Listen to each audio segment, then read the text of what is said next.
శ్రీ గురుభ్యో నమః. శ్రీ మహాగణపతి నమః.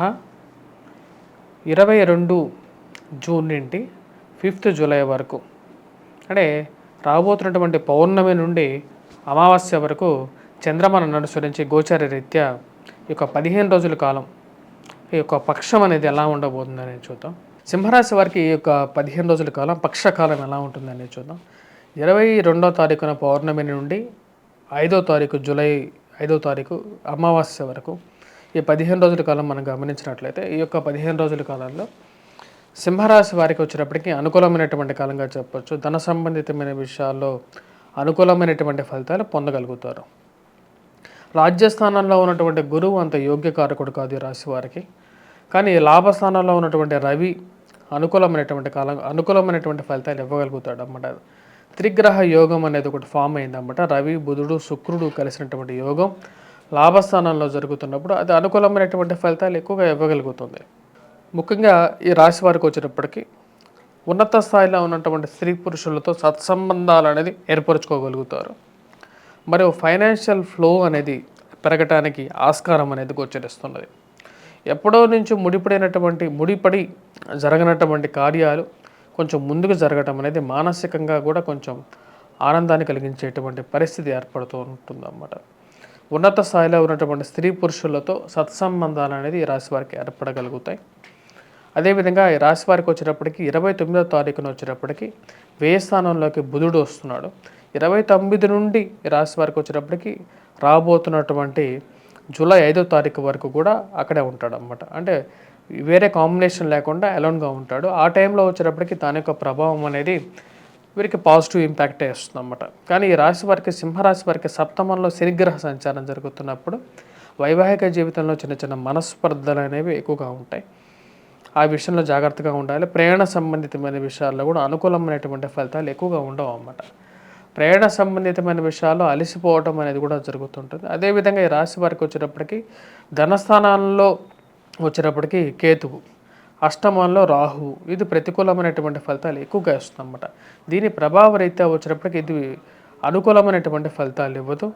అష్టమంలో ఎప్పుడైతే రాహుగ్రహ సంచారం జరుగుతున్నప్పుడు వైవాహిక జీవితంలో మనస్పర్ధలు గురి చేసే విధంగా ఉంటుంది. జీవిత భాగస్వామి ఆరోగ్య సంబంధితమైన విషయాల్లో తగు జాగ్రత్తలు తీసుకోవాలి.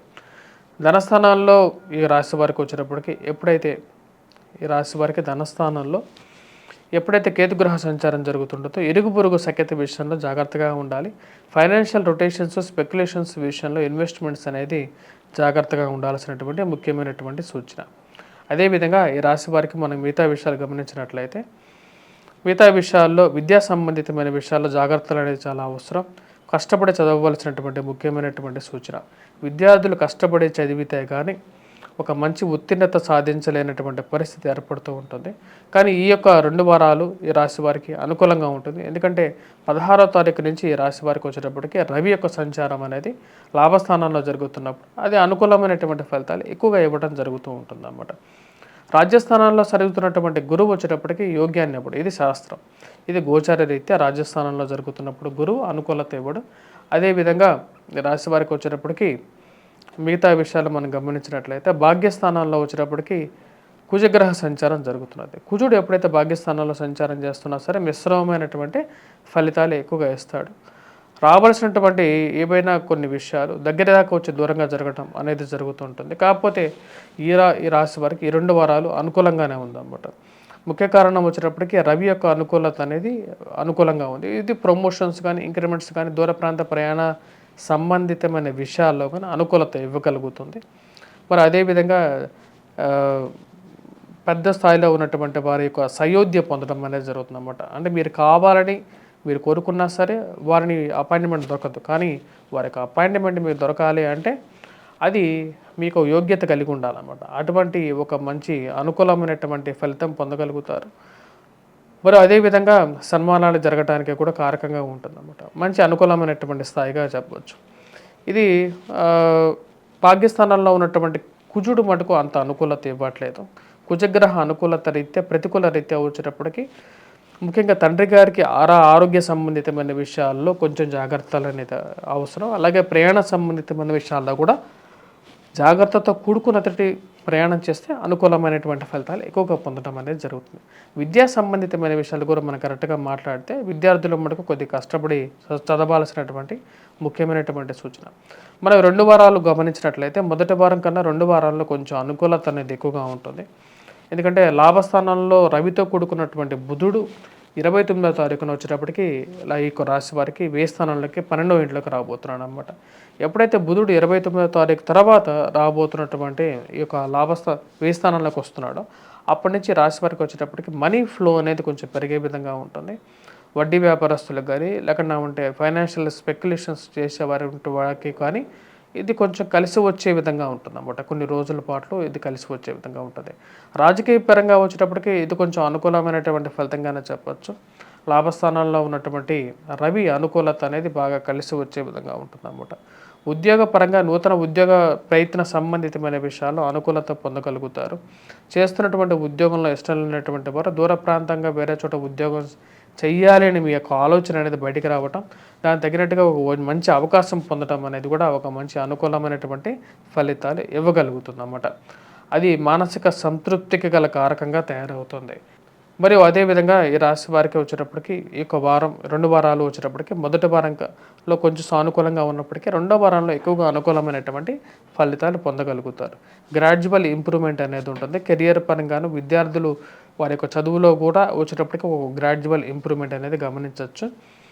మరి ఈ రాశివారు ఎటువంటి పరిహారాలు చేసుకోవాలి అనేది కూడా మనం చూద్దాం. ఈ రాశివారు ఎవరైతే గవర్నమెంట్ ఎగ్జామ్స్ కానీ విద్యా సంబంధితమైనటువంటి విషయాల్లో ఎవరైతే ఎక్కువ పనిచేస్తున్నారో అంటే టీచర్స్ కానీ లేకుండా ఉంటే ఇక స్టేషనరీ షాప్స్ వారు, పుస్తకాల షాప్స్ వారు కానీ, హోటల్ టీ షాప్స్ వారు కానీ వీరందరికీ వచ్చేటప్పటికి గురుగ్రహ అనుకూలత రీత్యా వచ్చేటప్పటికి గురుగ్రహ మంత్ర జపం చేసుకోవటం మరి అనేది చాలా ముఖ్యం. అదేవిధంగా గాయత్రి మంత్ర జపం కూడా చేసుకోవచ్చు.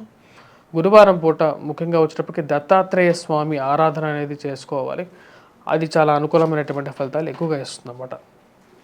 అదేవిధంగా ఉద్యోగపరంగా అనుకూలత రీత్యా వచ్చేటప్పటికి ఉద్యోగపరంగా స్థిరత్వాన్ని పొందడం కోసం ముఖ్యంగా వచ్చేటప్పటికి కుజగ్రహ అనుకూలత రీతి కుజుడు సరైనటువంటి స్థానంలో లేడు కాబట్టి కుజగ్రహ అనుకూలత కోసం సుబ్రహ్మణ్యేశ్వర స్వామిని పూజించవచ్చు ఈ రాశివారు. అదేవిధంగా మనీ ఫైనాన్షియల్ రొటేషన్స్లో కష్టాలు ఎక్కువగా ఎదుర్కొంటున్న వారు కేతువు ధనస్థానంలో అష్టమంలో రాహు ఉన్నప్పుడు దాని ప్రభావం అనేది జీవిత భాగస్వామి ఆరోగ్యం మీద ఉంటుంది. అదేవిధంగా కుటుంబంలో అన్యోన్యత కూడా తక్కువగా ఉంటుంది.